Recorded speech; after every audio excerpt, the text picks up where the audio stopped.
Olá, meu nome é Ana Paula Aureliano e neste vídeo nós vamos falar sobre porcentagem. Para começar, a gente vai falar sobre a forma fracionária de um número percentual. Então, o próprio nome já diz, né? Porcento.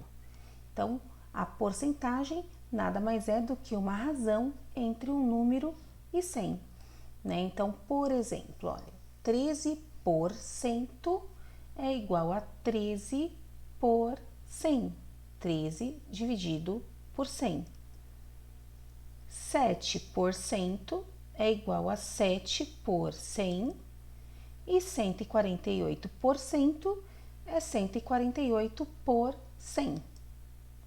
Por exemplo, determine 35% de 450. Então, como nós vimos, 35% é 35 por 100 vezes 450. Aqui a gente tem uma multiplicação de duas frações. Então, eu vou fazer 35 por 100 vezes 450 por 1. Como que a gente multiplica duas frações? Numerador vezes numerador e denominador vezes denominador.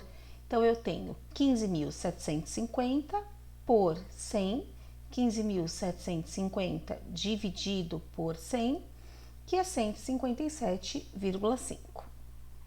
E a forma decimal do número percentual?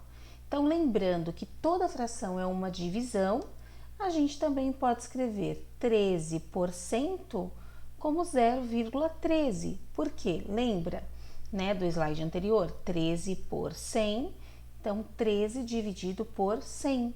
Divisão por 10, 100, 1000, 10.000, a gente só vai deslocar a vírgula para a esquerda. Então, eu tenho uma vírgula escondida aqui atrás do 3, eu tiro essa vírgula e ando duas casas para a esquerda. Então, por isso que fica 0,13, tá certo? Ó, 7%. Pego a vírgula que está escondida atrás do 7 e ando duas casas para a esquerda. Por isso que ficou 0,07. E 148%, vou pegar a vírgula que está aqui atrás do 8 e ando duas casas para a esquerda, 1,48. Por exemplo, determine 54% de 280. Então, 54% é 0,54 vezes 280, né? Que vai ficar 151,2. E qual é a relação, né? Será que a gente consegue resolver porcentagem usando regra de 3? Vamos ver? Em uma competição de matemática, 85% da turma acertou todas as questões sobre porcentagem. Sabendo que 170 alunos acertaram todas estas questões, determine o número total de alunos que participaram da competição.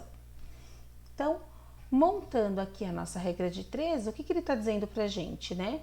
Que 85% corresponde a 170 alunos. Foi o que a gente escreveu aqui. 85% corresponde a 170. E como ele está pedindo para a gente calcular o número total de alunos, o total de alunos corresponde a 100%. Analisando essas grandezas, né, a gente observa que conforme eu aumento a porcentagem, também aumenta o número de alunos. Então, são grandezas diretamente proporcionais. Por isso que a gente pode escrever a proporção 85 está para 100, assim como 170 está para x.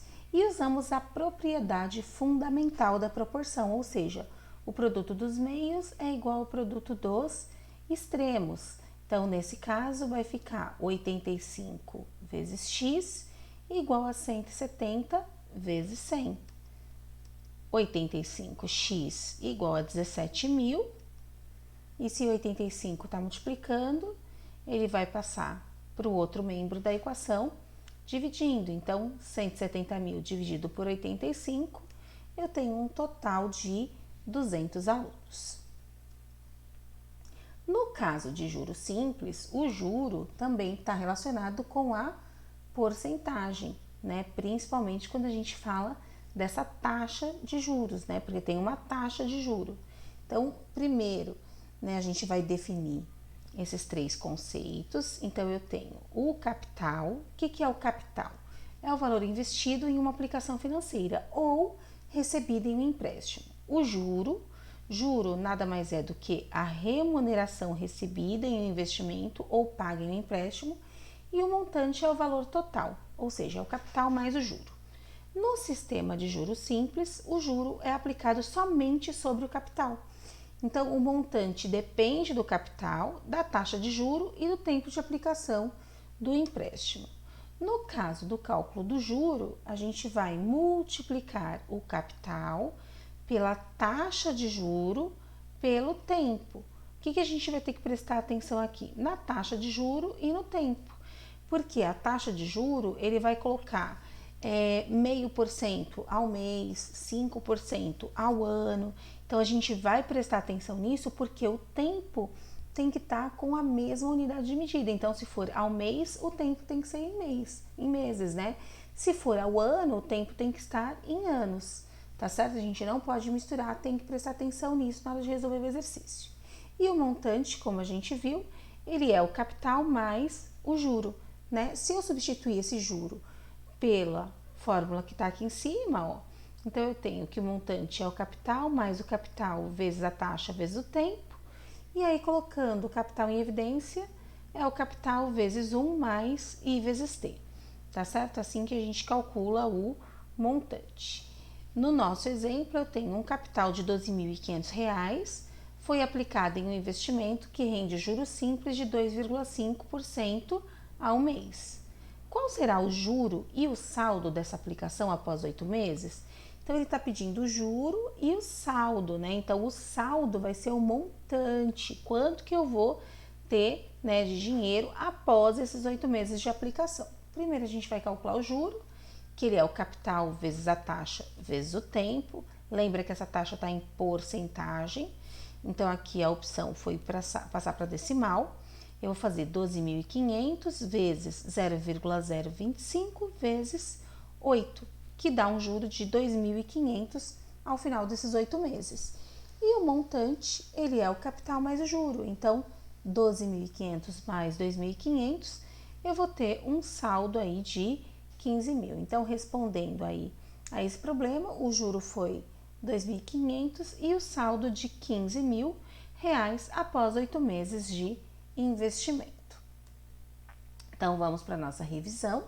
Na aula de hoje, a gente falou sobre a forma fracionária do número percentual, tá? Lembrando aí que por 100, então eu estou dividindo por 100, que eu posso escrever na forma fracionária ou então na forma decimal. Lembrando que toda fração é uma divisão. Então, 13 por 100 é a mesma coisa que 0,13, como a gente viu anteriormente, né? Então, dá para a gente resolver problemas aí de porcentagem usando regra de 3. Em muitos casos fica até mais simples para a gente conseguir resolver. E a gente viu aí a modalidade de juros simples, conhecendo aí alguns conceitos, alguns elementos para a gente poder trabalhar com juros simples. Bons estudos! Agora é com vocês e nós nos vemos em nossa próxima videoaula.